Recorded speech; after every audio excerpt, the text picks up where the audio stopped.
Здравейте! Аз съм Анита Пеловска и съм лекар по физикална и рехабилитационна медицина. Днес ще ви запозная с новият уред за апаратна криотерапия. Това е най-новото поколение системи за криотерапия с въздух, който стига температура до минус 30 градуса.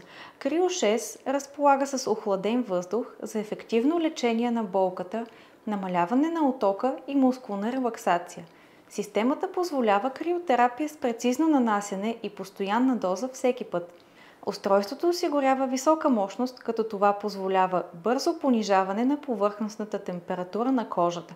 За разлика от други методи на охлаждане, като контактно охлаждане, криогенен спрей или пакети с LED, този апарат намалява температурата на кожата по-бързо, с по-малък риск от увреждане на кожата и поддържа постоянна доза през цялото време на терапията.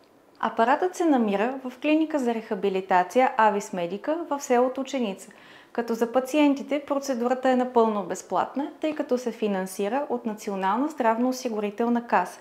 Използваме процедурата в зависимост от терапевтичните нужди на всеки пациент.